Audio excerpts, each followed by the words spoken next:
말씀은 우리가 있는 위치를 알아내는 방법이 있습니다. 우리가 거하고 있는 세계에서 우리가 어디에 속해 있는가. 그러면은 우리가 이 지구를, 전체 지구를 생각할 때에 우리 나라가 있는 위치, 이런 것을 위도와 경도, 이 위도 어느 위치에 있는가, 위도와 경도 어디에서 이렇게 이게 세로로 치우쳐져 있는가. 그래서 이 위도와 경도를 이렇게 맞춰보면 우리가 어디에 있는가를 알 수 있습니다. 또 구체적으로 우리가 있는 그 세부적인 위치도 결국은 어느 전파소에 가까운가. 저희가 다 핸드폰이 있지 않습니까? 핸드폰의 위치 추적도 어느 기지국에 더 가까운가.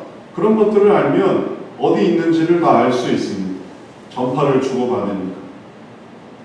그러면 자기 위치를 알면 때로 길을 잃었을 때, 혹은 자기가 어느 방향으로 가려고 하는데 내가 어느 위치를 알아야 되니까 또 어디로 가야 하는지를 또 알아야 할 때, 또는 더 크게 경도와 위도 속에서 왜 이렇게 날씨가 더운지, 그리고 또 왜 우리가 이러한 기후 속에 살아가는지 이런 게 이해가 안 될 때, 이러한 이 기준을 통해서 자기의 위치를 파악하면, 그러면 현재 상태도 이해하고 또 앞으로 뭘 준비해야 될지도 이해할 수 있습니다. 그리고 또 내비게이션이나 이런 것들도 다 이 경도와 위도의 개념으로 위치를 딱 파악하기 때문에 어디로 어떻게 가는지 길치 잘 모르는 사람도 내비게이션의 인도함을 잘 받아갈 수 있습니다. 이와 같이 우리도 하나님의 말씀 속에서 우리 위치를 파악할 수 있습니다. 하나님께서 이 6월달에 우리가 요한복음에서 계속 보고 있는 것이 희생입니다. 그리고 그 희생을 통해서 우리가 나타낼 수 있는 열매가 있습니다. 그리고 그 열매를 통해서 나타날 수 있는 결과가 있습니다. 그러면 희생과 희생의 가르침과 그 다음에 나타나는 열매와 그 다음에 그로 인해 생겨나는 결과, 이 모든 걸 통해서 우리가 뭘 알 수 있냐면은 우리와 예수님이 얼마나 가까이 있는가, 그걸 알아낼 수 있어요. 그러면 자각할 수 있는 거죠. 자성할 수 있는 거죠. 아, 내가 하나님으로부터 좀 멀어 있구나. 그걸 깨달으면 그러면 더 하나님께로 나아올 수 있는 것이고, 또 내가 하나님께 가까이 있다라고 한다면, 아, 내가 하나님과 가까이 있구나. 그러면 그걸 계속 유지할 수 있는 것입니다. 그래서 말씀이 그냥 단지 예수님께서 희생을 가르쳐 주셨어, 이것만으로는 우리 위치를 보여주지 않습니다. 이걸 내가 실제로 해보고 그러한 삶을 살아가는 것을 다시 한번 확인할 때에 예수님 안에서 우리들이 어디 있는가, 예수님과 함께 있는가, 아니면 예수님과 함께 있지 않는가, 그러면 아니면 예수님과 함께 있는 것도 아니고 예수님과 함께 있지 않는 것도 아닌 그 어중간한 상태인가. 그래서 함께 있으려고 하는 사람인지, 아니면 하나님으로부터 함께 있지 않으려고 하는 사람인지, 이러한 방향성도 우리가 깨달을 수 있습니다. 그런 것을 잘 깨달으면 다음에도 더 발전되어질 수 있습니다. 우리가 이러한 마음을 가지고 그러면은 우리의 모습을 다시 한번 돌아보려고 할 때 왜 이러한 결과가 중요하고 열매가 중요한지 오늘 말씀을 통해 우리가 잘 이해해 볼 수 있습니다. 그게 왜 예수님과의 관계를 보여주는가? 왜 그런가? 그 이유가 오늘 성경 말씀에 나옵니다. 오늘 예수님께서는 요한복음 15장에서 이렇게 말씀하여 주고 계십니다. 너희는 내가 일러준 말로 이미 깨끗하여졌으니 내 안에 거하라. 나도 너희 안에 거하리라. 가지가 포도나무에 붙어있지 아니하면 스스로 열매를 맺을 수 없음같이 너희도 내 안에 있지 아니하면 그러하리라. 이제 깨끗하여진 그리스도를 믿는 주님께 대하여 소망이 있는 자들이 해야 할 것은 뭐냐면 주 안에 거하는 것입니다. 왜? 주 안에 거해야 열매를 맺을 수 있기 때문에 그런 것입니다. 주 안에 거할 때 희생의 모습을 깨닫고 희생의 모습 속에서 나도 열매를 맺고, 그리고 그렇게 열매를 맺는 결과를 보고, 그리고 계속해서 그것이 선순환될 수 있는 것입니다. 주님은 정말 우리들에게 분명하고 명료하고 구체적으로 말씀하십니다. 너희가 내 안에 있지 아니하면 열매를 맺을 수 없다. 내 안에 거해라. 그러면 열매를 맺을 수 있다. 붙어 있으면 열매를 맺을 수 있고 붙어 있지 않으면 열매를 맺을 수 없는 것입니다. 주님은 이렇게 아주 분명하고 명료하게 말씀해 주셨습니다. 그래서 왜 희생의 가르침이 있지만 우리들은 왜 그러한 열매를 맺지 못하는가 하면 붙어 있지 않기 때문에 그런 것입니다. 그 말씀이 연결이 되어 있지 않기 때문에 그러니까 열매가 없는 거예요. 그러니까 결과도 별로 안 좋은 것이죠. 희생의 말씀만 그냥 뚝 떨어져 있게 됩니다. 그래서는 안 됩니다. 우리가 정말 주님과 붙어 있어야 됩니다. 연결되어야 합니다. 그리고 그렇게 연결되어질 때에 하나님께서 우리들에게 많은 것을 이루십니다. 주님은 이어서 말씀하십니다. 나는 포도나무요 너희는 가지라. 그가 내 안에 내가 그 안에 거하면 사람이 열매를 많이 맺나니 나를 떠나서는 너희가 아무것도 할 수 없습니다. 이 말씀을 우리가 명심해야 됩니다. 우리가 말씀을 듣고 어떻게 살아가느냐의 핵심은 얼마나 그 말씀이 감동적이었는가 아니면 그 말씀이 정말 깊은 인상을 남겼는가 이런 거에 근거하는 게 아닙니다. 주님 안에 거하는가가 정말 중요한 거예요. 주님 안에 거하는가. 가지가 포도나무에 붙어 있으면 무슨 말을 들어도 열매를 맺게 되어 있습니다. 왜냐하면 가지가 포도나무에 딱 붙어 있습니다. 그러니까 무슨 거름을 주던 무슨 물을 주던 그냥 열매가 그냥 저절로 맺혀요. 왜냐하면 붙어 있으니까. 그런데 붙어 있지 않으면 아무리 물을 주고 아무리 햇빛을 주고 뭔 일을 해도 가지가 붙어 있지 않는데 옆에서 주어지는 게 무슨 소용이 있겠습니까? 아무것도 할 수 없습니다.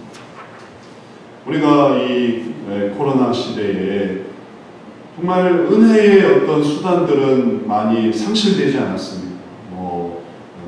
교회의 집회도 불편하고 또 위험하고 그리고 여러 가지 은혜의 수단도 또 미약하고 이런 모든 이 코로나 시대에 신앙생활하는 것이 참 열악한 상황이 되었습니다. 장년들은 그렇죠. 어린이들은 거의 신앙교육이 지금 전무하다시피 해요. 학교 교육도 전무하다시피 이제 온라인 교육으로 이제 대치를 합니다.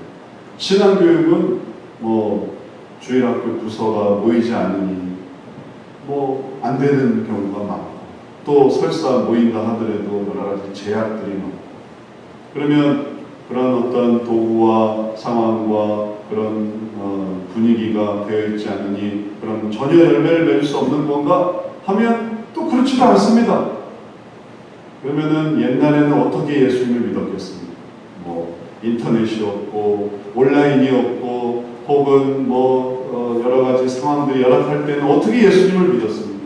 그런 것이 없어도 그런 도구와 환경과 상황이 열악해도 예수님을 믿는 사람들이 있었고 그리고 그러한 열매들이 맺힐 수 있었던 것은 주님과 붙어 있었기 때문에 붙어 있으면 모든 것을 할 수 있고 붙어 있지 않으면 아무것도 할 수가 없는 백약이 무용한 것입니다.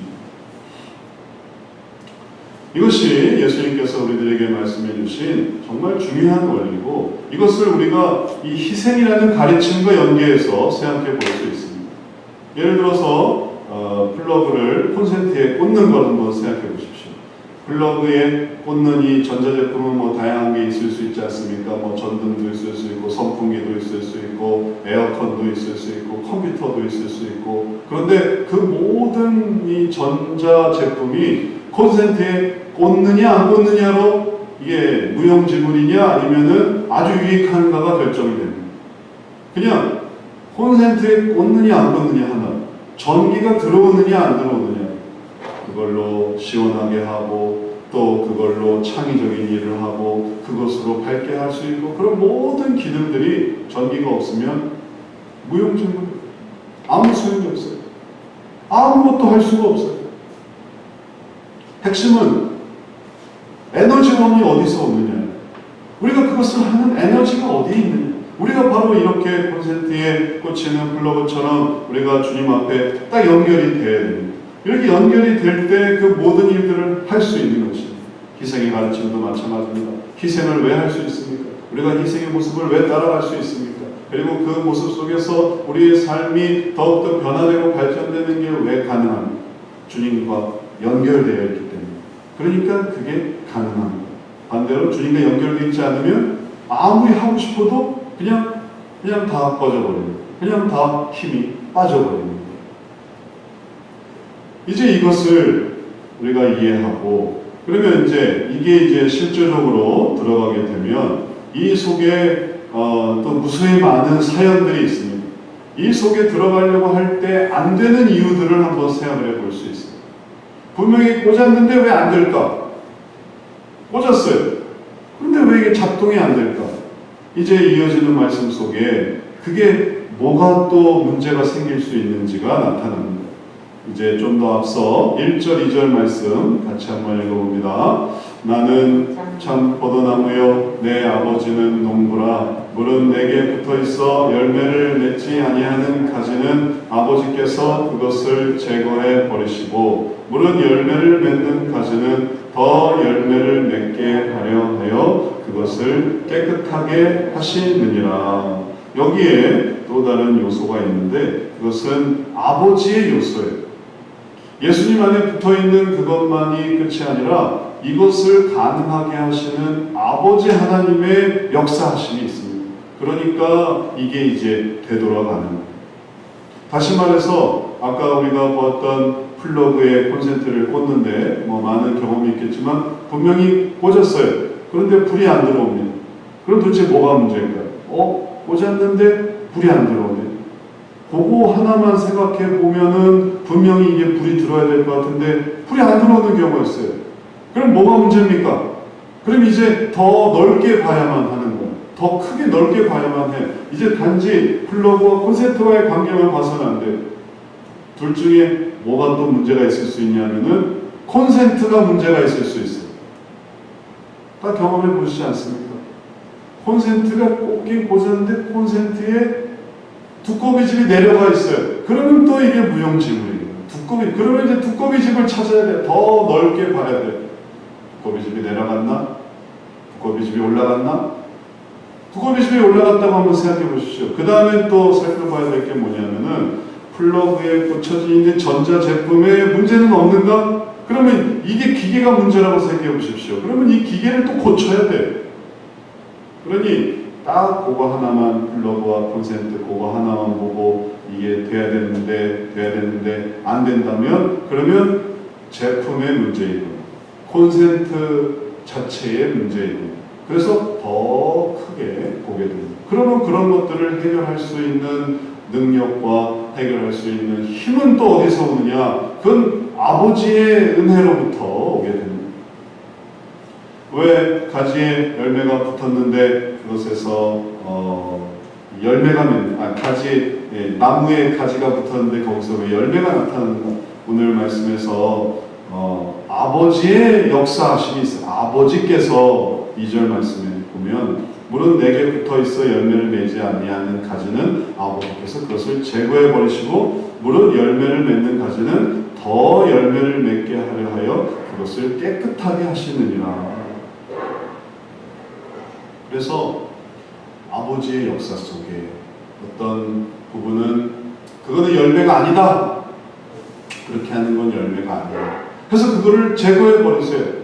다 되는 게 아니고 내가 잘못된 생각과 잘못된 방향으로 가려고 할 때 그걸 막 고집하려고 하고 그것을 막 주관하려고 하고 그럴 때 그거는 열매가 아니니까 그거는 하나님께서 중단시키시는 거죠.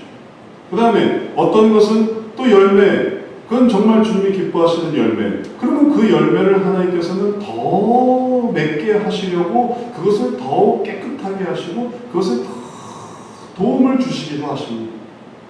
그래서 우리가 그러한 사람들을 보며 그러한 이야기를 들으며 깨달아야 돼요. 아, 저게 열매구나. 그리고 저건 열매가 아니구나. 그는 왜 거기서 그 모든 것이 끝이 났을까? 왜냐하면 그건 열매가 아니니까. 하나님 보시기 그건 열매가 아니니까. 근데 어떤 사람은 왜 그런 부분에 더 새로워지는 귀한 모습이 생기는 것일까? 그는 진실한 열매입니다. 그리고 그 열매는 하나님께서 기뻐하시는 것입니다. 그래서 하나님께서 그것을 더 새롭게 하시는구나. 그래서 우리가 단순히 플러그와 콘센트의 관계라면 더 크게 확장해서 하나님께서 역사하시는 일들을 우리가 생각해 봐야만 합니다. 이것이 우리들에게 중요한 것은 뭐냐면 희생과 열매, 그 결과. 근데 희생과 열매 이 하나만 보면 우리들이 때로 그게 왜 필요합니까? 왜 그걸 희생해야 합니까? 그건 얼마나 손해입니까? 그렇게 한다고 해서 잘 되는 게 뭐가 있습니까? 혹은 그게 나한테 무슨 유익이 있습니까? 그런 식으로 해서 우리 자신이 하나님의 말씀과 이렇게 연결되기를 거부할 수 있습니다. 거부하고 또 연결되려고 해도 아무 소용이 없습니다. 제가 희생해 봤는데 그게 큰 일이 이루어지지 않기도 하고 의미 있게 되어지지 않기도 하고 그럴 때 우리들은 눈을 더 넓게 열어 하나님께서 행하시는 일들을 보아야만 합니다. 이런 원리를 잘 보여주는 것이 다니엘의 세 친구의 모습에서 나타납니다. 다니엘의 세 친구의 모습 속에 놀라운 희생의 모습이 나타나는데 세 친구의 이름은 사드락, 메삭, 아벳느고였어요. 세 명의 친구가 있었습니다. 근데 이 친구들은 정말 믿음으로 하나 되는 친구였습니다. 다니엘의 세 친구니까 다니엘의 친구들. 그런데 사드락, 메삭, 아벳느고 자신들도 참 친했어요. 그러나 그들이 친하기만 한 게 아니었습니다. 그들이 하나님 앞에서 얼마나 분명하게 섰는 자들인지 모릅니다. 그것을 잘 보여주는 그들의 열매와 그들의 삶의 결과를 잘 보여주는 하나의 사건이 생겼는데 다니엘서에 보면 느부갓네살 왕이 그들로 하여금 느부갓네살이 세운 신상에 절하게 했습니다. 그때 또 마침 다니엘이 거기 없었어요. 세 친구들만 있었습니다. 그래서 느부갓네살 왕이 그 세 친구들을 보면서 분명하게 경고했습니다.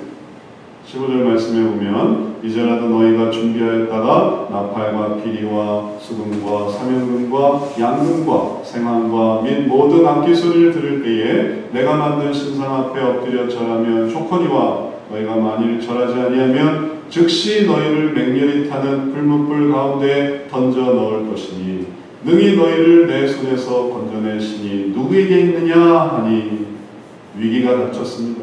어려운 일이 닥쳤습니다. 그리고 거기서 이 느부갓네살 왕이 이 다니엘의 세 친구에게 요구한 것은 신상 앞에 엎드려 절하는 거였습니다. 거기에 굴복하는 것이었습니다. 어려운 일이죠. 그러지 않으면 어떻게 하냐면 맹렬히 타는 풀무불 가운데 던져 넣을 것이었습니다. 그것도 어려운 일이죠. 하자니 신앙의 어려움이 생깁니다. 안 하자니 죽음의 위협이 기다립니다. 거기서 정말 갈팡질팡하는 상황일 수밖에 없었습니다. 그들이 그런 상황에서 선택하는 것은 놀라운 일이었습니다. 놀라운 것을 선택했습니다. 세 친구들의 대답은 뭐였냐면 17절 18절에 보면 다니엘서 3장 17절 18절에 보면 왕이여 우리가 섬기는 하나님이 계시다면 우리를 맹렬히 타는 풀무불 가운데서 능히 건져내시겠고 왕의 손에서도 건져내시리이다. 그들이 그렇게 고백을 했어요. 그들은 자기의 지조와 내가 한번 한다는 건 절대 안 하는 사람입니다. 이렇게 말한 게 아닙니다. 난 지금까지 한 번도 머리를 숙여본 적이 없기 때문에 지금도 머리를 안 숙일 겁니다. 그렇게 말한 것도 아닙니다. 난 당신 하는 게 기분이 안 좋아서 나는 당신 하는 거 반대로 할 겁니다. 그런 것도 아닙니다. 사드락, 메삭, 아벳느고 세 친구는 하나님을 의지했어요. 하나님이 존재하는, 하나님이 계시다면 우리를 맹렬히 타는 풀무불 가운데서 능히 건져내시겠고 왕의 손에서도 건져내시리이다. 분명히 계시는 하나님, 그 하나님의 역사하심을 그들이 의지하고 믿고 그러면서 절하지 않기로 했던 것입니다. 그런데 만약에 그렇게 하시지 않는다면 어떻게 할까요? 하나님께서 이 모든 일들을 행하신다면 그리고 우리를 건져내시겠는데 그런데 건져내시지 않는다면 18절에 그렇게 하지 아니하실지라도 왕이여 우리가 왕의 신들을 섬기지도 아니하고 왕이 세우신 금 신상에게 절하지도 아니할 줄을 아옵소서. 그래서 그들은 왕의 그 신상에 절하지 않기로 했습니다. 왜? 이유가 뭘까요? 그것은 우리가 섬기는 하나님이 계시기 때문에 우리가 섬기는 하나님, 그리고 우리가 섬기는 하나님이 우리를 도와주시면 우리가 물론 그 속에서도 살아날 수 있겠지만 살아나시게 하시지 않는다 하더라도 우리는 우리가 섬기는 하나님을 의지하겠습니다. 그래서 이러한 믿음의 고백 속에서 그들은 무엇을 선택했는가 하면 자기의 목숨을 희생하더라도 주님께 대한 믿음을, 주님께 대한 신앙을 선택했습니다. 그 선택의 결과, 그 희생을 따르는, 그리고 자기의 목숨이 위태롭게 되는 일들을 감당하는 이런 일들을 행한 일들의 결과는 뭐였겠습니까?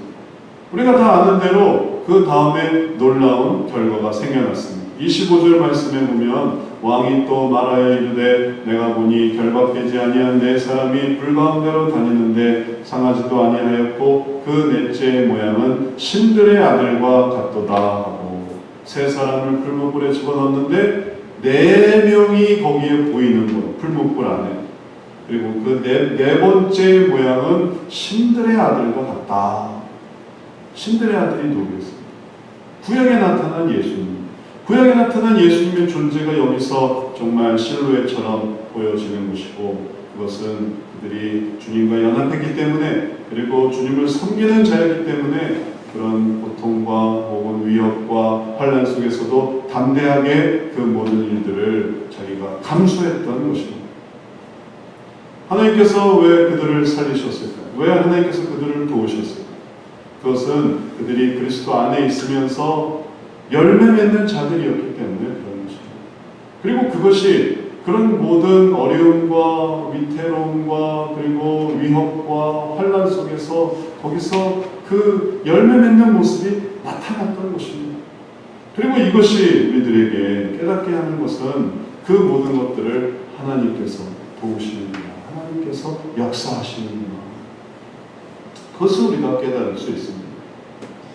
이제 우리에게 하나님께서 알게 하십니다. 만약에 하나님 안에서 우리가 열매를 맺으면, 그러면은 우리가 많은 열매를 맺어서 그 희생 속에서 정말 인내하고 그 인내 속에서 어려운 일들을 감당해서 그래서 그것을 통해 하나님과 연합해서 하나님의 귀한 일들을 하게 되지만, 그렇지만 그렇지 않는다면, 아무리 하나님을 믿었지만 주 안에 거하지 않고 열매를 맺지 않는다면, 그러면 세상 사람들이 볼 때에도 그건 아무것도 아닌 거예요.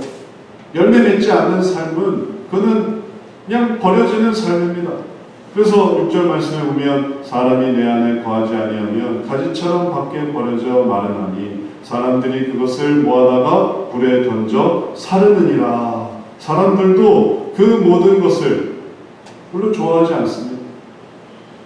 희생하지 않고 어떻게 해서든지 자기의 위신과 그리고 자기의 그런 이 일신의 이 안전과 그리고 그것에만 초점을 맞춰서 난 할 거 다 해야겠어요. 난 아끼고 싶지 않고, 나는 피해보고 싶지 않고, 난 내가 하고 싶은 거 다 할 거예요. 그러면 그게 다른 사람 보기에도 어떻게 보이겠습니까? 저는 그냥 마른 가지일 뿐입니다. 그럼 사람들이 그걸 다 모아다가 불에 던져서 살라고 부끄러운 일이 되어버리는 것입니다. 오늘날 우리들의 삶 속에서 희생과 그리고 그 열매, 그 다음에 그 결과 모습 속에서 우리들이 깨달을 수 있는 하나님의 영광은 도대체 어떻게 나타나는가, 우리가 이것을 자각해야 되겠습니다. 우리가 이것을 생각하지 않고 단순히 우리의 어떤 일신상의 어떤 상황과 내가 하고 싶은 어떤 방향과 그리고 그것을 이루려고만 한다면, 그러면 그것은 결코 열매 맺지 못하는 것입니다. 아무리 희생을 가르치시면 뭐하겠습니까? 내가 열매 맺지 않는, 하나님과 함께 하지 않는, 그러나 하나님의 영광을 바라보고 내가 그 열매를 맺을 때 그 열매 속에서 하나님께서 풍성한 하나님의 능력을 나타내 주실 거야. 그리고 그 능력 속에 하나님께서 사드락 메삭 아벳느고를 풀문불에서 건져내신 것처럼 그들은 그리 아니하실지라도 하였지만 주님은 그리 하셨습니다. 그래서 그들을 지켜주신 게 가치가 있고 의미가 있고, 그래서 그것을 통해서 하나님의 그 아들의 살아계심이 증거되었습니다. 우리도 마찬가지입니다. 희생의 가치를 따르는 것이 우리들에게 존재할 때 사람들에게 밖에 버려져서 이렇게 치워지는 자들이 아니라 참 귀하다. 그리고 그 속에서 참 이걸 본받을 만하다. 그리고 그 속에서 하나님 믿는 사람은 다르구나. 하나님의 영광은 이렇게 나타나게 되어져 있는 것입니다. 돌이켜보면 우리가 많은 어려운 시기를 겪었습니다. 멀리 가면 더 이전으로도 갈 수 있겠지만 1997년에 IMF를 우리가 겪었죠. 그리고 또 그것으로 인해서 기업들이 도산하고, 그리고 또 많은 사람들이 길거리에 나오고 경제적으로 많은 어려움을 겪는 시기가 있었습니다. 그 다음에 2008년도에 금융위기, 리먼 브라더스의 금융위기로 인해서 환율이 폭등하고, 그리고 그로 인해 경제적인 많은 어려움들이 있었습니다. 그리고 그 2008년과 그 다음에 이제 우리가 경험하는 2020년, 이제 또 한 11년 정도, 12년 정도 지났죠. 이제 코로나가 왔습니다. 코로나 전에 메르스, 2016년도에 메르스 있었고, 그 다음에 또 그 전에 또 조류독감, 그래서 2009년도에 또 스와인 플루, 그래서 조류독감, 신종플루, 그런 일들이 있었고, 이런 것들이 다 경제와 맞물리고 환경과 맞물리고, 그래서 모든 일들을 무엇을 선택할 것인가를 우리들로 하여금 결정하게 합니다. 선택하게 합니다. 그리고 이제 우리가 2020년 코로나에 맞이했습니다. 어떻게 행해야 할까요? 우리가 희생의 모습을 본받는 자였습니다. 어떻게 열매를 맺을까요? 그리고 그 결과는 무엇일까요?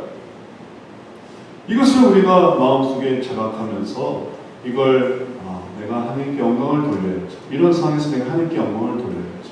내가 희생의 모습을 마음속에 새겨야지.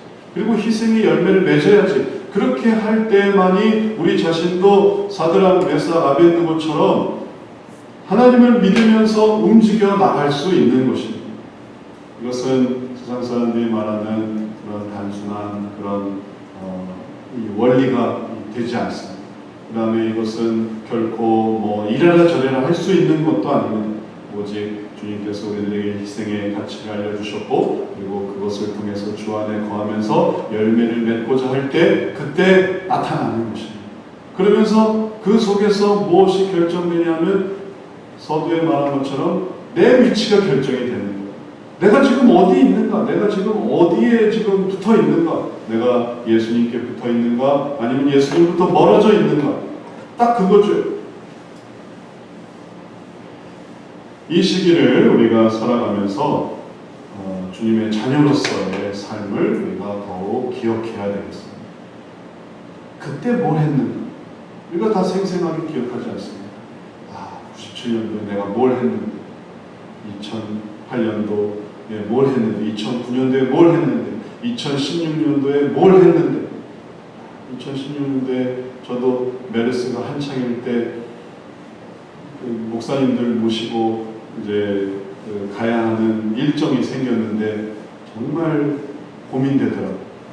이걸 내가 임원이었는데 그 당시 책임을 맡았는데 이걸 갈 것인가 말 것인가, 갈 것인가 말 것인가, 정말 그때도 많은 고민이 있었습니다. 그런데 그때 내가 감당하자, 어렵지만 감당하자 해서 그것을 따라갔는데 또 하나님께서 그 모든 일들을 또 아주 순탄하게 또 잘 이루게 해주셨습니다. 이걸 누가 권유할 수 있겠습니까? 왜냐하면 자기 자신의 선택인데 이걸 누가 이래라 저래라 할 수 있겠습니까? 그게 자신의 고백인데 중요한 것은 거기서 희생을 생각할 때, 그리스도의 희생, 그것은 결코 헛된 가치가 아닙니다. 그 삶 속에서 나타나게 됩니다. 주님이 그래서 도우셨구나, 붙들어 주셨구나. 그래서 그 IMF가 또 그 속에서 정말 희생하려고 해서 이리 뛰고 저리 뛰고 하니까 하나님께서 붙들어 주셨구나. 2008년도에 그 금융위기 때 정말 우리도 정말 아주 격동 속에 살았는데 그걸 감당하기 위해서 모든 걸 다 하려고 할 때 그걸 또 벗어났구나. 마찬가지입니다. 지금도 마찬가지예요. 소극적이고 혹은 또 피동적이고 그리고 내 몸 하나 간수하기 위해서 살아간다면 주님께서 이 모든 것에 정말 역사하시고 도우시는 그 의미를 잃어버립니다.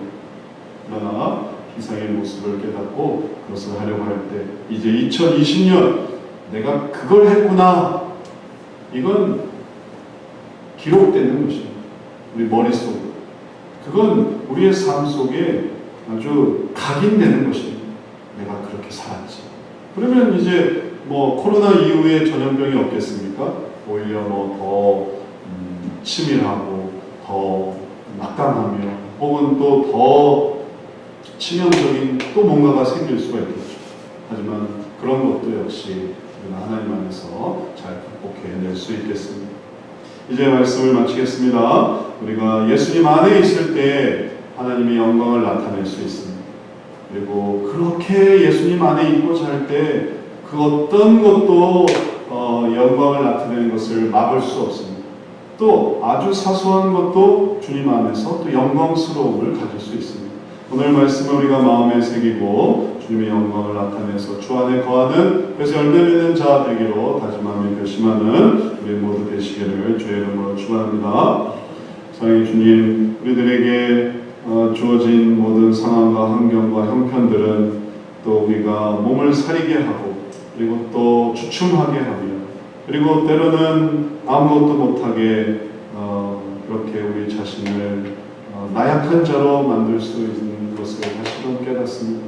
그러나 어떤 순간엔 내가 감당해야 할 일이 있고 내가 나가야 할 일이 있고 또 내가 하지 않으면 안 되는 그런 모든 상황들이 있어서 그 모든 일들을 때로는 두려움으로 때로는 조바심으로 또 때로는 걱정으로 이 모든 일들을 하게 될 때가 있습니다. 주님, 이런 시기를 우리가 하루하루 정말 살 얼음판을 걷는 마음으로 살아가고 있을 때에 우리들에게 주의 마음을 더하여 주옵소서. 주의 희생의 마음이 우리 속에 풍성하게 하여 주옵소서.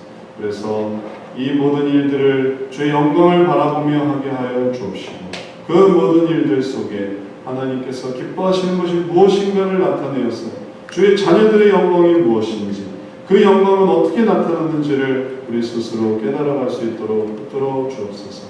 이미 오래전에 그 온전한 희생을 우리들에게 보여주셨던 주님, 이제 지금 우리의 삶 속에서 그 희생이 주님을 기억하는 자들에 의해 다시 나타나게 하실 때에 풍성한 주의 영광 나타나게 하여 주옵시고 말세가 되면 될수록 상황이 어려우면 어려울수록 그리스도인들의 그 신실함이 더 빛을 발할 수 있도록 복을 더하여 주옵소서. 의탁하오며 우리 주 예수 그리스도의 이름으로 기도드렸사옵나이다. 아멘.